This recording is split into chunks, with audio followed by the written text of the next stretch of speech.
시편 73편 1절에서 16절입니다. 키워드는 신자에게 찾아온 위기, 믿음의 씨름, 신자가 사는 세상입니다. 아삽의 시, 하나님이 참으로 이스라엘 중 마음이 정결한 자에게 선을 행하시나 나는 거의 넘어질 뻔하였고 나의 걸음이 미끄러질 뻔하였으니 이는 내가 악인의 형통함을 보고 오만한 자를 질투하였음이로다. 그들은 죽을 때에도 고통이 없고 그 힘이 강건하며 사람들이 당하는 고난이 그들에게는 없고 사람들이 당하는 재앙도 그들에게는 없나니 그러므로 교만이 그들의 목걸이요 강포가 그들의 옷이며 살찜으로 그들의 눈이 솟아나며 그들의 소득은 마음의 소원보다 많으며 그들은 능욕하며 악하게 말하며 높은 데서 거만하게 말하며 그들의 입은 하늘에 두고 그들의 혀는 땅에 두루 다니도다. 그러므로 그의 백성이 이리로 돌아와서 잔에 가득한 물을 다 마시며 말하기를 하나님이 어찌 알랴 지존자에게 지식이 있으랴 하는도다. 볼지어다 이들은 악인들이라도 항상 평안하고 재물은 더욱 불어나도다. 내가 내 마음으로 깨끗하게 하며 내 손을 씻어 무죄하다 한 것이 실로 헛되도다. 나는 종일 재난을 당하며 아침마다 징벌을 받았도다. 내가 만일 스스로 이르기를 내가 그들처럼 말하리라 하였더라면 나는 주의 아들들의 세대에 대하여 악행을 행하였으리이다. 내가 어쩌면 이를 알까 하여 생각한즉 그것이 내게 심한 고통이 되었더니. 아멘. 신자에게도 위기는 찾아옵니다. 1절을 보면 시인은 마음이 정결한 자에게 하나님이 선을 행하신다는 것을 믿습니다. 그러나 우리는 그렇지 않은 순간들을 경험합니다. 그리고 그 경험은 시인의 경험이기도 합니다. 2절을 보면 시인이 거의 넘어질 뻔하였고 걸음이 미끄러질 뻔하였다고 했습니다. 믿음으로 살았음에도 위기가 찾아온 것입니다. 하나님의 선하심에 의심을 불러일으킬 만한 혼란스러운 상황을 경험합니다. 3절 아래 그 내용들이 나옵니다. 악인이 잘 됩니다. 오만한 자가 질투가 날 만큼 부럽게 되었습니다. 죽을 때에도 고통이 없이 죽고 건강하게 삽니다. 사람들이 당하는 그 흔한 고난도 없고 재앙까지도 피해가는 것처럼 느껴집니다. 그로 인해 그들은 교만하고 폭력적이 되었습니다. 7절을 보면 잘 되고 평안한 그들의 삶을 묘사하고 있습니다.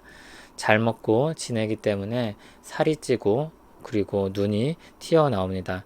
삐쩍 마른 사람들이 눈이 푹 들어간 것과 대비되는 모습입니다. 소득은 그들이 생각하고 원한 것보다도 많이 채워집니다. 그렇게 하나님 없이 잘 살면서 그들의 마음은 계속해서 높아져만 갑니다. 8절에서와 같이 그들은 남을 비웃고 악한 말을 쏟아놓고 거만하게 말합니다. 9절을 보면 그러한 말을 쏟아내는 입과 혀는 하늘과 땅에 두루 다니며 악한 말들을 내뱉습니다.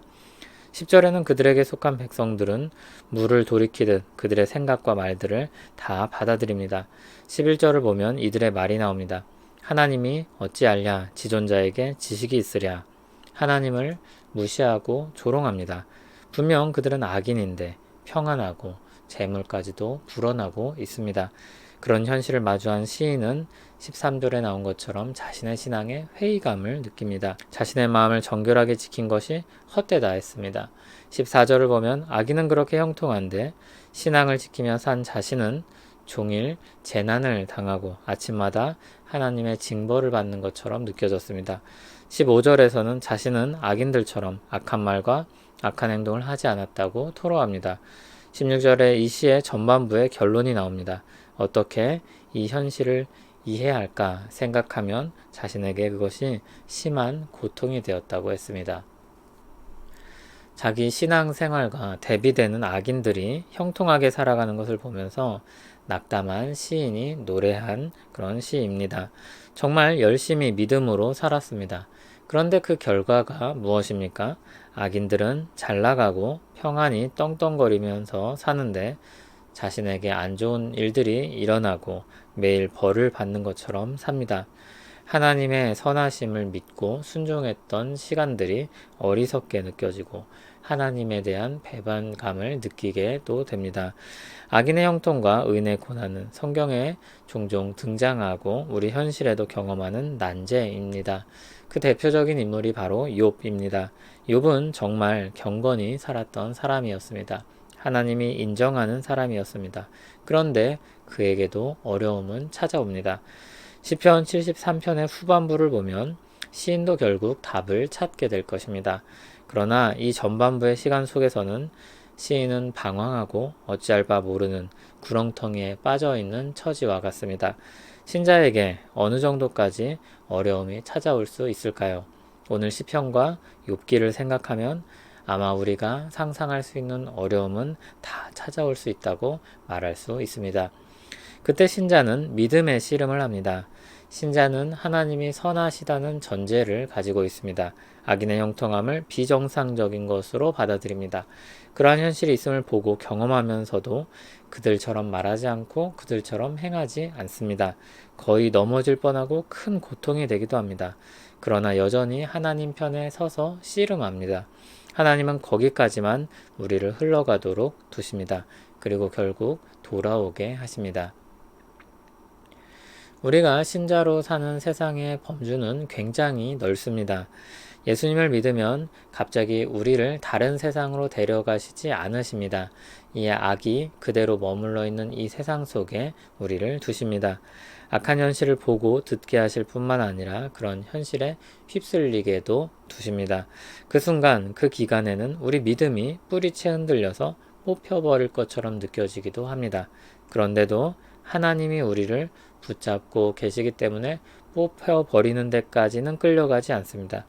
역설적으로 어려운 상황 가운데서도 우리는 신앙을 잃지 않고 믿음으로 견디게 됩니다. 그런 삶을 통하여서 우리를 붙드시는 분이 얼마나 크신지를 우리는 배우게 됩니다. 하나님은 그 어떤 상황도 통제하실 수 있는 능력의 하나님입니다. 그래서 우리가 이렇게 말할 수 있다면 하나님은 자신 있게 악한 세상에도 휩쓸리게 하십니다. 언제든지 그들을 다시 빼올 자신이 있으시며 결과적으로 선을 만들어낼 뜻과 의지를 가지고 계시기 때문입니다. 그리스도의 사랑으로부터 우리를 빼앗을 수 있는 것은 그 무엇도 없습니다. 그러나 우리는 연약하기 때문에 자주 그리고 거의 넘어질 뻔할 때가 많습니다. 하나님을 의지하여 사는 법을 배우고 있는 과정 속에 있기 때문에 고통스러운 씨름을 하는 시간들이 우리에게 요구됩니다. 그러나 우린 넘어지지 않을 것이고 하나님은 우리를 다시 일으키실 것입니다. 하나님을 의지하는 법을 배우게 하시고 그 안에서 견디고 이기고 결국 안식하게 하실 것입니다. 악한 사람들과 불합리한 일들이 많은 이 세상에서 주님의 백성으로 살게 하신 은혜를 찬송합니다.